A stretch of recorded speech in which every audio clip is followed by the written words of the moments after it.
남편이 원한 건 아내가 아니었습니다. 그는 매일 집으로 돌아오는 가사 도우미를 원했던 거예요. 그리고 저는 그 사실을 깨닫는데 7년이나 걸렸습니다. 저는 올해 37입니다. 이름은 수연이고요. 종합병원에서 수술실 간호사로 일한 지 벌써 12년이 됐어요. 남편 태준이와는 친구 소개로 만나 4년을 사귀고 결혼했습니다. 지금은 결혼한 지 7년 차예요. 태준이는 건설회사 영업부에 다니는 사람이에요. 처음 만났을 때부터 능력 있고 성실하다는 인상을 받았죠. 연애할 때는 정말 자상했어요. 제가 야간 근무 마치고 피곤하다고 하면 손수 음식을 사들고 오기도 했고, 힘들다고 하면 옆에서 말없이 등을 두드려 줬습니다. 그래서 믿었어요. 이 사람이라면 함께 살아도 괜찮겠다고. 결혼 초에는 정말 좋았습니다. 서로 어색한 부분이 있어도 맞춰가는 과정이 즐거웠어요. 하지만 1년쯤 지나면서 조금씩 이상해지기 시작했습니다. 처음에는 아주 사소한 일이었어요. 태준이가 세면대에 치약을 짠 채로 두거나 샤워 후에 수건을 바닥에 던져놓거나 밥 먹고 나서 자기 그릇을 싱크대에 그냥 올려두는 것들이었죠. 저는 처음엔 그냥 치웠어요. 결혼 초니까 아직 습관이 안 잡혔으니까 시간이 지나면 나아지겠지 했습니다. 시간이 지나도 나아지지 않았습니다. 오히려 더해졌어요. 저는 3교대 근무를 합니다. 낮번, 저녁번, 밤번이 돌아가며 바뀌어요. 낮번에는 아침 일찍 일어나 출근하고, 저녁번에는 늦게 퇴근하고, 밤번에는 밤새 일하고, 아침에 귀가합니다. 어느 근무를 하든 집에 돌아오면 몸이 천근만근이에요. 수술실이라는 곳이 보통 사람들이 생각하는 것보다 훨씬 고된 곳이거든요. 몇 시간씩 서 있어야 하고 집중력을 한순간도 놓을 수 없고, 응급 상황이 생기면 밥도 못 먹고 계속 일해야 합니다. 그런 하루를 보내고 집에 돌아오면 저는 또 일을 시작해야 했습니다. 태준이는 저보다 먼저 퇴근하는 날이 많았어요. 퇴근하면 소파에 앉아 TV를 보거나 스마트폰으로 유튜브를 봤습니다. 냉장고가 비어 있어도, 싱크대에 그릇이 쌓여 있어도, 세탁기에 넣어야 할 빨래가 욕실 바닥에 수북이 쌓여 있어도 그냥 있었어요. 제가 퇴근해서 들어오면 자연스럽게 물었죠. 오늘 저녁 뭐 먹을까? 저는 코트도 못 벗고 부엌으로 갔습니다. 이게 매일 반복됐어요. 결혼 2년 차, 3년 차, 그렇게 시간이 흘렀습니다. 저는 불만이 없었던 게 아니에요. 다만 말하면 뭐가 달라질까 싶었습니다. 한 번은 조심스럽게 이야기를 꺼냈어요. 여보, 나도 오늘 낮번 끝나고 되게 힘들었는데 퇴근하고 바로 밥하는 게 좀 힘들어. 가끔은 당신이 먼저 들어왔을 때 뭐라도 준비해 줄 수 있어? 태준이는 잠깐 저를 보더니 말했어요. 알았어. 근데 나도 오늘 외근하느라 다리 아파서 좀 쉬었다가 하려고 했어. 그날 저녁도 제가 했습니다. 다음에 또 부탁하면 또 비슷한 말이 돌아왔어요. 바쁘다, 피곤하다, 조금 있다가 하려고 했다. 그리고 결국 제가 하게 됐습니다. 저는 점점 말하는 것 자체를 포기해 갔어요. 어차피 달라지지 않을 거라는 걸 알았으니까요. 그냥 하는 게 편했습니다.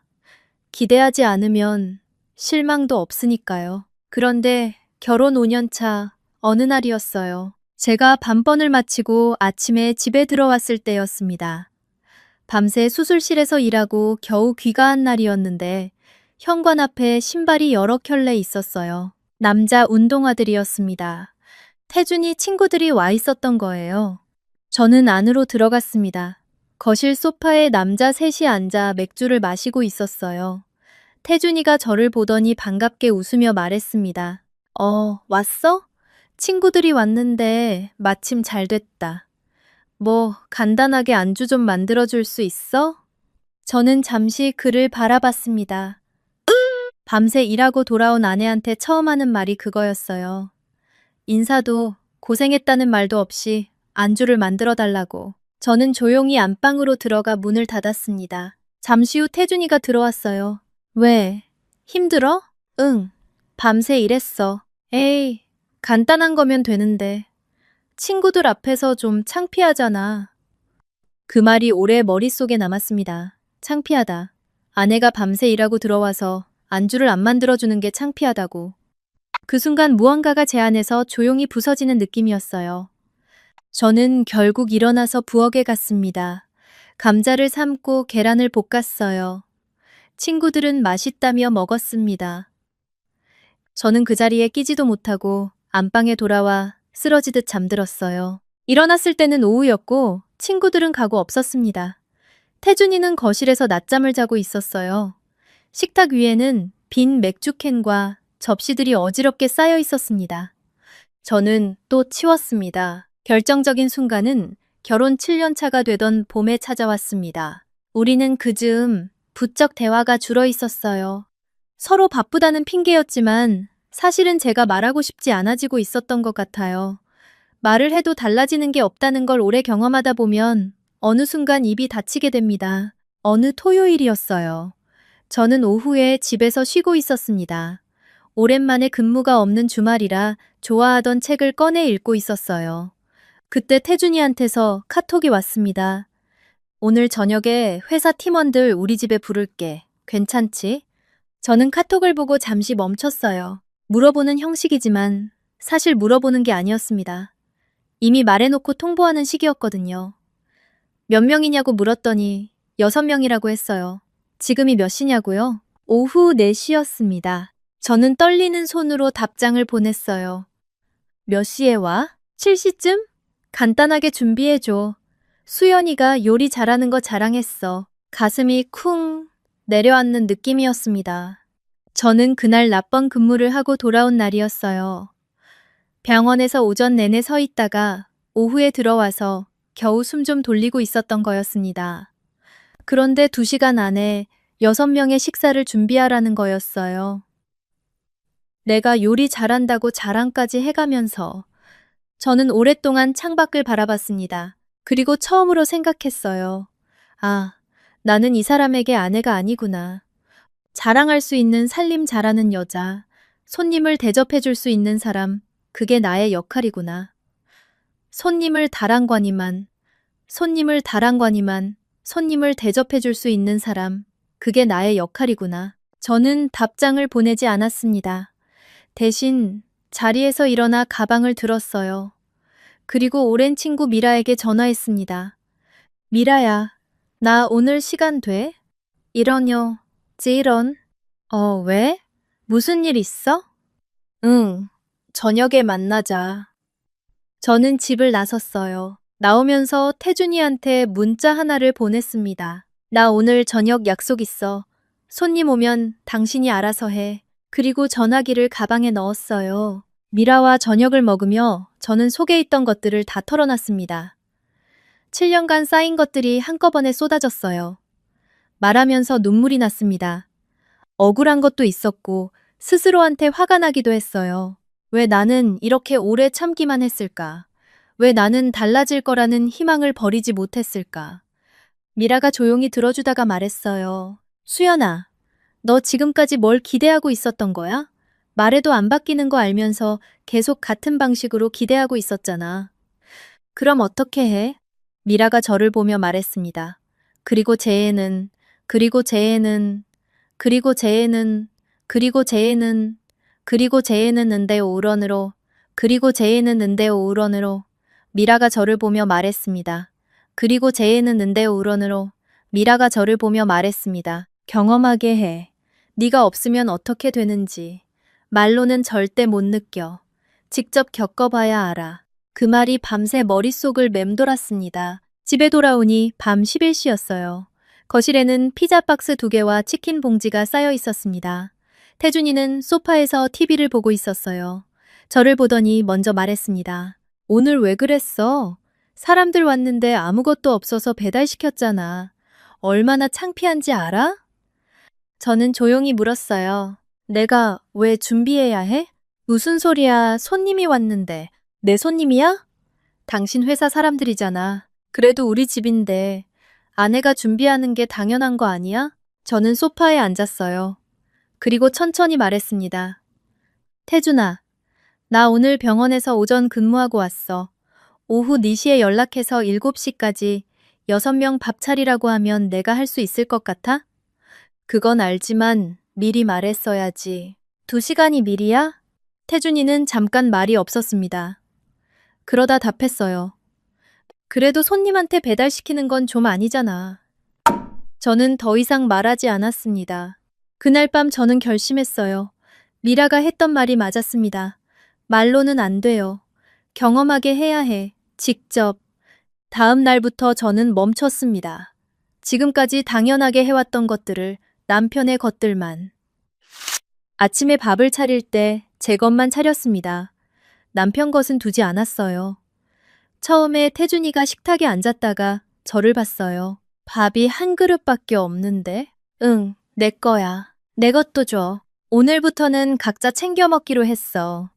태준이는 이상한 표정을 지었지만 그 아침은 그냥 넘겼어요. 라면을 끓여서 먹었습니다. 빨래를 할 때도 제 것만 했습니다. 남편 것은 빨래 바구니에 그대로 있었어요. 장을 볼 때도 제가 먹을 것만 사왔습니다. 저녁을 차릴 때도 제 것만 만들었어요. 남편이 냉장고를 열어보다가 왔습니다. 왜 반찬이 이것밖에 없어? 내 것만 만들었어. 그게 무슨 소리야. 당신도 먹을 거 있으면 당신이 만들면 돼. 태준이가 황당하다는 표정을 지었어요. 그리고 배달 앱을 켰습니다. 자기가 먹고 싶은 걸 시켰어요. 먹고 나서 용기를 식탁에 그대로 뒀습니다. 저는 그 용기를 치우지 않았어요. 다음 날 아침.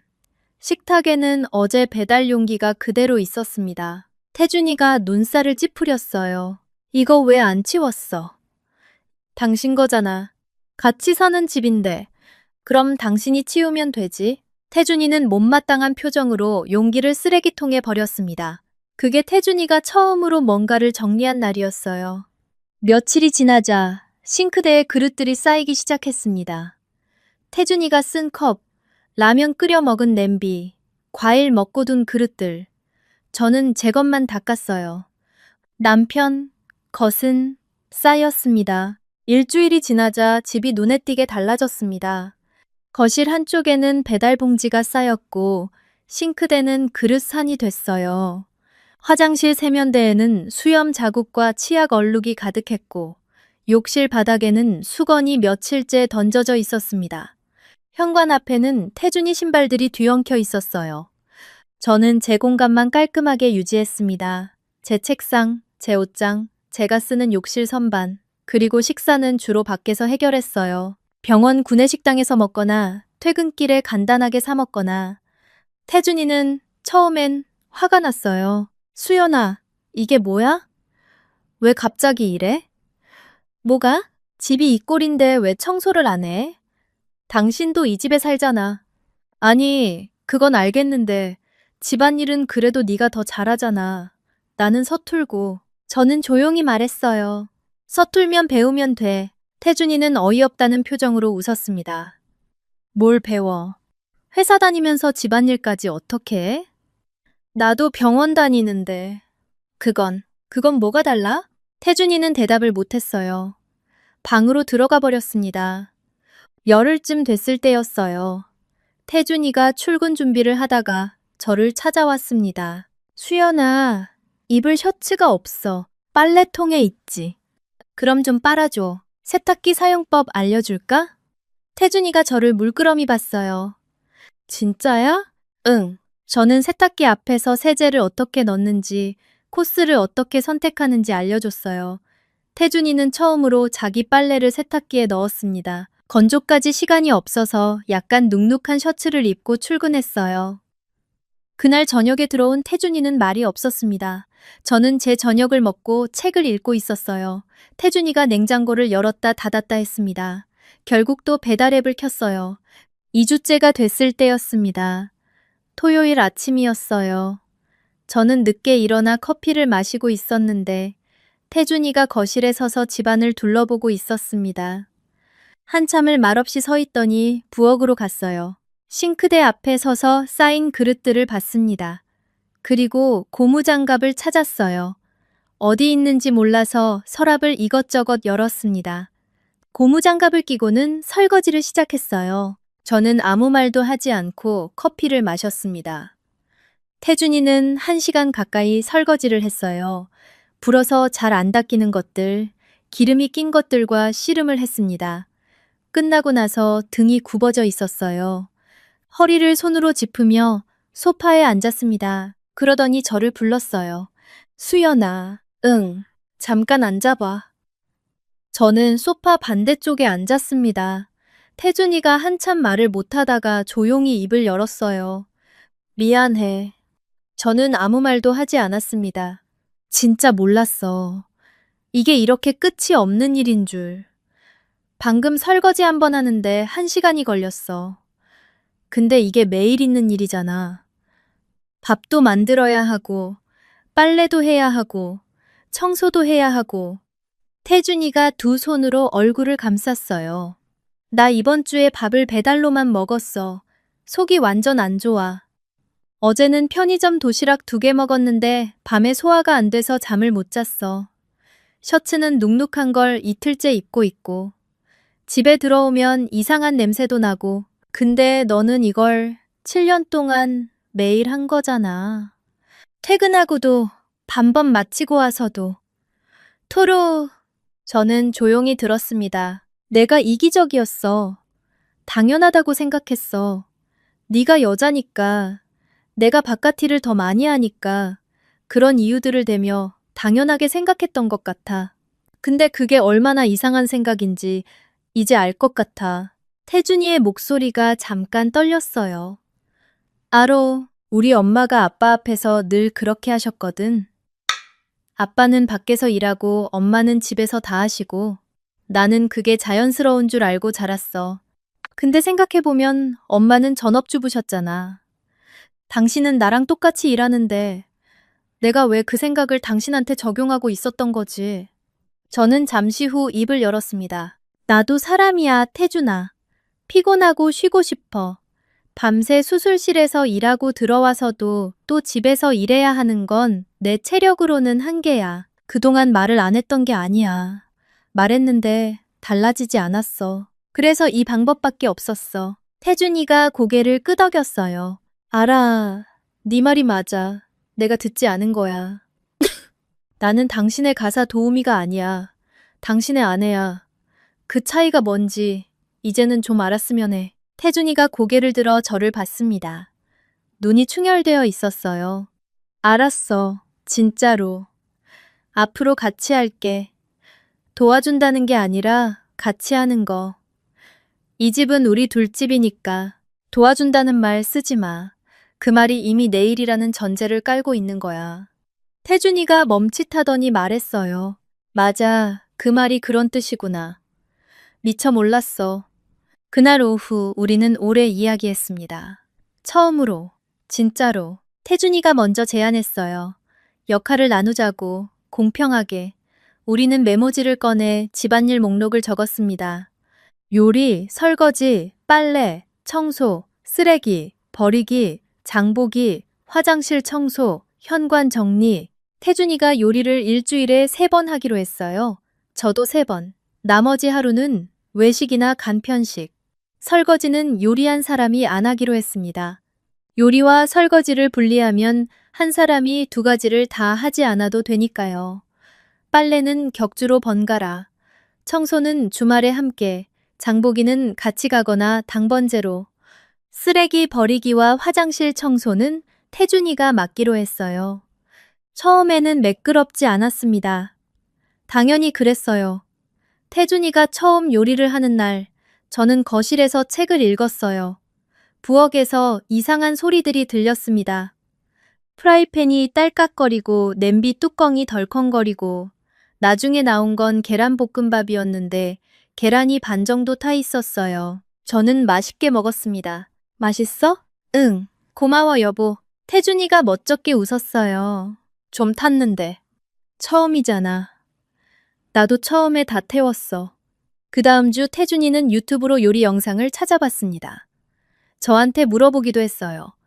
두부조림은 어떻게 간을 맞춰야 하는지, 국 끓일 때 뭘 먼저 넣는지. 저는 가르쳐 줬어요. 한 달이 지나자 밥상이 눈에 띄게 달라졌습니다. 2달이 지나자 태준이가 만든 된장찌개가 꽤 먹을만해졌어요. 3달이 지나자 어떤 날은 남편 요리가 제 것보다 나은 날도 생겼습니다. 빨래도 마찬가지였어요. 처음엔 색이 있는 옷과 흰 옷을 함께 돌려서 제 흰 가운이 분홍빛이 된 적도 있었습니다. 저는 화를 내지 않았어요. 다음부터는 분리해서 넣으면 된다고 알려줬어요. 태준이는 미안해하면서 가운을 다시 사줬습니다. 청소하는 날에는 우리가 함께 했어요. 태준이가 청소기를 돌리고 제가 걸레를 닦거나 반대로 하거나 음악을 틀어놓고 같이 하니까 그 시간이 생각보다 나쁘지 않았습니다. 오히려 이야기를 많이 했어요. 청소하면서 별거 아닌 얘기들, 그 주에 있었던 일들, 웃긴 일들. 어느 날 저녁이었어요. 태준이가 퇴근하면서 문자를 보냈습니다. 오늘 내 요리 차례지. 뭐 먹고 싶어? 저는 웃음이 났어요. 아무거나. 당신이 만들어주는 거면 다 맛있어. 그날 집에 돌아오니 태준이가 부엌에서 앞치마를 두르고 뭔가를 열심히 하고 있었습니다. 냄비에서 김이 올라오고 있었어요. 저는 가방을 내려두고 식탁을 차렸습니다. 젓가락, 숟가락, 컵, 냅킨. 작은 일이었지만 자연스러웠어요. 어색하지 않았습니다. 우리는 함께 밥을 먹었어요. 태준이가 끓인 순두부찌개였는데 간이 딱 맞았습니다. 저는 진심으로 맛있다고 했어요. 태준이가 뿌듯해했습니다. 밥을 다 먹고 제가 설거지를 하는 동안 태준이가 식탁을 닦고 음식 남은 것을 정리했습니다. 예전 같았으면 소파에 앉아 TV를 보고 있었을 시간이에요. 그게 지금은 자연스러워져 있었습니다. 어느 주말 태준이 친구들이 집에 왔어요. 이번에는 미리 물어봤습니다. 일주일 전에요. 수연아, 다음 주 토요일에 친구들 한번 불러도 될까? 미리 말하는 거야. 저는 웃었어요. 몇 명? 3명. 그리고 이번엔 내가 요리할게. 당신 힘들게 하려는 게 아니야. 그 토요일, 태준이는 장을 봐왔어요. 삼겹살을 굽고 김치찌개를 끓였습니다. 저는 옆에서 가끔 도왔어요.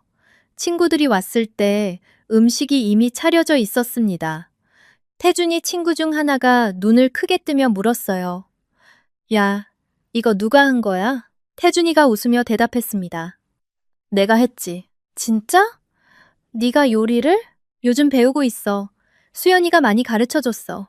친구가 고개를 저었어요. 친구가 고개를 저었어요.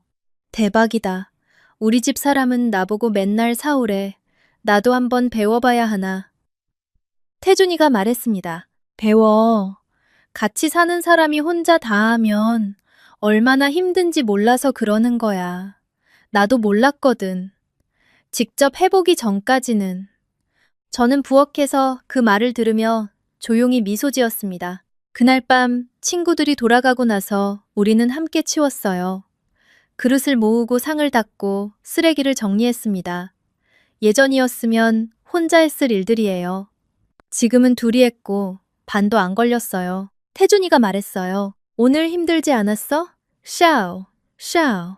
응, 안 힘들었어. 같이 하니까. 맞아. 같이 하니까. 우리는 잠시 말없이 앉아 있었습니다. 태준이가 말을 이었어요. 수연아, 나 요즘 생각하는 게 있어. 뭔데? 내가 7년 동안 얼마나 많은 걸 당연하게 여겼는지. 그게 이제 보여. 당연한 게 없었던 거잖아. 당신이 매일 해줬던 거지. 저는 그의 말을 들으며 오래전 일들이 스쳐 지나갔어요. 반번 마치고 돌아와 밥을 하던 날들, 피곤한데도 청소기를 돌리던 날들, 말해도 달라지지 않는다는 걸 알면서도 혼자 버텼던 시간들. 나도 말을 더 잘했어야 했어. 혼자 참기만 했으니까. 아니, 말했잖아. 내가 못 들은 거야. 우리는 그날 오래 이야기했어요. 서로의 하루에 대해, 각자가 힘들었던 것들에 대해, 그리고 앞으로 어떻게 살고 싶은지에 대해. 그 대화가 오래간만에 느껴지는 진짜 대화였습니다. 지금 우리 집 냉장고 옆에는 작은 칠판이 붙어 있어요. 이번 주 요리 담당, 빨래 담당, 청소 담당 순서가 적혀 있습니다. 태준이가 직접 사온 거예요. 처음에 칠판을 가져왔을 때 저는 웃었어요. 처음에 칠판을 가져왔을 때 이게 뭐야? 헷갈리지 말자고. 나도 까먹을 수 있고 당신도 까먹을 수 있으니까 써두자. 그 칠판 앞에서 태준이가 가끔 말합니다. 이번 주 내가 요리네. 수연이 오늘 밤번이지. 내일 들어오면 밥 해놓을게. 저는 그 말이 아직도 익숙하지 않아요. 7년 동안 그 말을 한 번도 들어본 적이 없었으니까요. 들을 때마다 가슴이 조금 따뜻해집니다. 며칠 전에 병원 동료가 물었어요. 표정이 요즘 왜 그렇게 좋으냐고. 저는 잠깐 생각하다가 말했습니다. 집이 편해졌어. 그 동료가 고개를 갸웃했어요. 집이 편해지는 게 표정에서 보인다고. 그렇게까지 티가 날 수 있냐고. 그럴 수 있더라고요. 집이 편하다는 건 공간이 편하다는 게 아니에요. 혼자가 아니라는 뜻이에요. 돌아갔을 때 나만 일하지 않는다는 뜻. 쉬고 싶을 때 눈치 보지 않아도 된다는 뜻. 피곤하다고 말했을 때, 그래? 하고 흘려넘기는 사람이 아니라, 그럼 내가 오늘 할게. 라고 말해주는 사람이 옆에 있다는 뜻. 저는 이제 압니다. 결혼은 한 사람이 다른 사람을 위해 희생하는 게 아니에요. 두 사람이 서로의 삶을 존중하며 함께 만들어가는 거예요. 그걸 말로 설명해서는 남편이 이해하지 못했을 거예요. 경험해야 했어요. 눅눅한 셔츠를 입어보고 배달 음식만 먹다가 속이 뒤집어지고 더러운 집에서 숨이 막혀보고 설거지하다가 허리가 아파보고 재고 그 모든 걸 겪고 나서야 비로소 알았습니다. 저도 배운 것이 있어요. 참는 것이 미덕이 아니라는 걸. 말이 통하지 않을 때 다른 방법을 찾아야 한다는 걸. 그리고 무엇보다 나 자신을 지키면서도 상대방이 스스로 깨달을 수 있도록 기다려줄 수 있다는 걸. 강요로 바뀐 사람은 언제든 돌아옵니다. 하지만 스스로 깨달아서 바뀐 사람은 달라요. 남편은 달라졌습니다. 진짜로. 어제도 제가 야간 근무 마치고 아침에 들어왔을 때 식탁에 밥이 차려져 있었어요. 미역국이었습니다. 남편이 일어나기 전에 미리 해놓은 거였어요. 냄비에 메모가 붙어 있었습니다. 고생했어. 따뜻하게 먹고 자. 저는 혼자 앉아 미역국을 먹었습니다. 뜨거운 국물이 목을 타고 내려가는 동안 눈물이 날 것 같았어요. 슬퍼서가 아니라 오래 기다렸던 온기가 마침내 찾아온 것 같아서 7년이 걸렸습니다. 하지만 늦지 않았어요. 그리고 저는 이제 자신있게 말할 수 있어요. 저는 태준이의 아내입니다. 가사 도우미가 아니라, 그리고 태준이도 제 남편이에요. 집주인이 아니라 함께 사는 사람. 그걸 알기까지 딱 2주가 걸렸습니다.